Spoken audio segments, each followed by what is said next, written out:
જૂનાગઢમાં ગાદી વિવાદ વકરી રહ્યો છે। હરિગીરી અને પ્રેમગીરી સામે ફરિયાદ કરવા અરજી થઈ છે। નાના પીર બાવાએ અરજી કરી છે। અનાધિકૃત રીતે કબજો લેવા અંગે ફરિયાદ દાખલ કરવામાં આવી છે। આ સાથે જ ધાક ધમકી આપવા અપશબ્દો બોલવા અંગેની પણ ફરિયાદ દાખલ કરાઈ છે। હરિગીરી અને પ્રેમગીરી બંને સામે એ ડિવિઝનમાં ફરિયાદ દાખલ કરાઈ છે। અરજી કરતા હરિગીરીએ ધાક ધમકી આપી પ્રેમગીરીને મહંત બનાવ્યા હોવાનું પણ ફરિયાદમાં ઉલ્લેખ કરવામાં આવ્યો છે। હરિગીરી બાપુએ પ્રેમગીરી બાપુને અમારી મંજૂરી વગર, અમારા બાપુની કોઈ સહમતિ વગર એક ગુરુ શિષ્યની પરંપરાની વિરુદ્ધ જઈને જે એને આ કૃત્ય કર્યું છે, અમે એનો સખત વિરોધ કરીએ છીએ। સાથે અમે જો સરકાર પાસે ન્યાય માગવા આવ્યા છીએ। આ જગ્યા પીર બાવા, નાના પીર બાવા અને મોટા પીર બાવાની છે, માલિકીની છે, જાહેર આ ટ્રસ્ટની નથી અખાડાની। પ્રેમગીરી બાપુની ચાદર વિધિ થઈ છે, તેમાં મારે કોઈ જ પ્રકારની જાણ કરવામાં આવી નથી।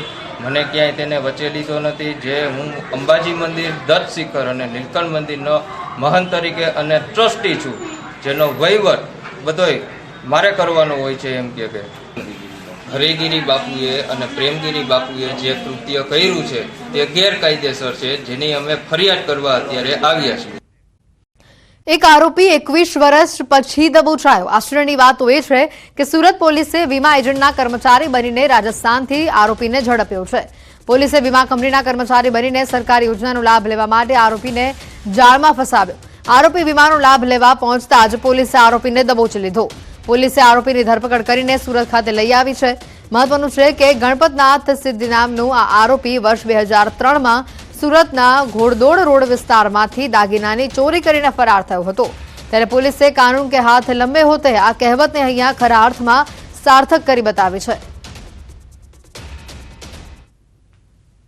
કહેવાય છે ને કે ગુનેગાર ગમે તેવો ગુનો કરીને ભાગી જાય છે, પણ કાયદાના હાથ એટલા લાંબા હોય છે, એકના એક દિવસ આરોપી સુધી પહોંચતા હોય છે। આવું જ કંઈક બન્યું છે સુરતમાં। સુરતના ઉમરા વિસ્તારમાં પોતાના મિત્ર સાથે 2003માં ચોરીની ઘટનાને અંજામ આપ્યા બાદ આરોપી રાજસ્થાન ભાગી છૂટ્યો હતો। જો કે પોલીસ તેના વતન સતત જતી હતી, જેને લઈને આરોપી ભાગતો ફરતો હતો અને આખરે પોલીસને બાતમી મળી હતી કે આરોપી તેના વતન આવ્યો છે, જેને લઈને સુરતની પીસીબી પોલીસે આરોપીને રાજસ્થાન ખાતેથી 21 વર્ષ બાદ ઝડપી પાડ્યો છે। એટલે કે 21 વર્ષ પહેલાં કરેલા ગુનામાં આરોપીની 21 વર્ષ બાદ ધરપકડ કરવામાં આવી છે અને હાલ આરોપીને રાજસ્થાનથી સુરત લાવી ઉમરા પોલીસના હવાલે કરી વધુ તપાસ શરૂ કરી છે। કહેવત સાચી ઠરી છે કે કાયદાના હાથ લાંબા હોય છે। કેમેરામેન ભરત બ્રહ્મભટ્ટ સાથે કીર્તેશ પટેલ, ન્યૂઝ 18 ગુજરાતી, સુરત। આ સાથે જ સુરતના સલાબતપુરામાં કિન્નરની હત્યા મામલે આરોપીની ધરપકડ થઈ છે। પોલીસે આરોપી કિશન જેઠવાને ગણતરીના કલાકોમાં ઝડપી પાડ્યો છે। આરોપીની પૂછપરછમાં ખુલાસો થયો છે કે આરોપી કિશન અને મૃતક કિન્નર સજના કુંવર વચ્ચે પ્રેમ સંબંધ હતા। વર્ષ 2016માં સોશિયલ મીડિયાના માધ્યમથી આ બંને સંપર્કમાં આવ્યા, પરંતુ હવે કિશન સજના કુંવર સાથે રહેવા માંગતો ન હતો અને જેને લઈને ઉશ્કેરાઈને તેની હત્યા કરી હોવાનું સામે આવ્યું। હાલ પોલીસે ચપ્પુ સહિતના પુરાવા કબજે કરી આગળની તપાસ હાથ ધરી છે। આરોપીનું લોકેશન મળી આવ્યું કે કઈ જગ્યાએ તે છુપાયેલો છે, એ બાબતને ધ્યાને લઈ અને પોલીસે તરત ત્યાં જઈ અને એની ધરપકડ કરી છે। અત્યારે આરોપીનું સ્ટેટમેન્ટ પણ લેવામાં આવેલ છે, પરંતુ એ લોકોનો કઈ રીતના સંપર્ક થયો હતો, ખરેખર આ પહેલાં એકબીજાના પરિચયમાં હતા કે નહીં, એ પણ અમે તપાસ કરી રહ્યા છીએ।